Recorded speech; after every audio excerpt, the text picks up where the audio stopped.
বিরাদানে ইসলাম এইরকম ডাব চোর, এইরকম মাছ চুরি করে খেয়ে লেখাপড়া না করে আজকে স্টেজে পাগলের ন্যায় ব্যবহার করতেছে।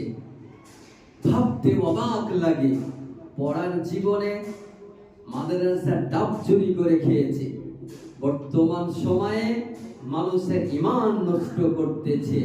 এই অনভিজ্ঞ কারি ইয়াসিন এই মৌলভী নয়, মুফতি নয়, হাফেজ নয়, কারি গায়ের আলিম को तकरीर करना হারাম है।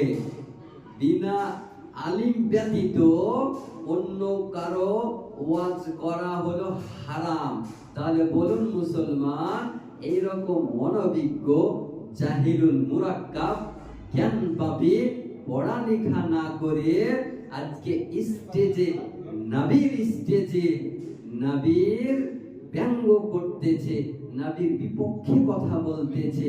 আজকে বিরাদানে ইসলাম আপনাকে আমি বলি, এইরকম কারি ইয়াসিনের বক্তব্য থেকে আপনাকে 100 কিলোমিটার দ্রুত বজায় রাখতে হবে। কারণ এর বক্তব্য যদি আপনি শ্রবণ করেন তাহলে আপনার ঈমান নষ্ট হয়ে যাবে, আপনার ঈমান থাকবে না। এরকম ব্যঙ্গকারী কখনো দেখা যায় আজানের ব্যঙ্গ করতেছে, কখনো দেখা যায় মানুষকে নিয়ে ব্যঙ্গ করতেছে। আশ্চর্য, একজন জ্ঞান পাপী যদি না হয় তাহলে এইরকম কুব্যবহার করতে পারে না, এইরকম মন্তব্য করতে পারে না। এইরকম ভ্রান্ত মতবাদ পোষণকারী থেকে আপনি দূরে থাকবেন। আহলুস সুন্নাহ ওয়াল জামাতের প্রতি পাহাড়ের মতো স্থির থাকবেন।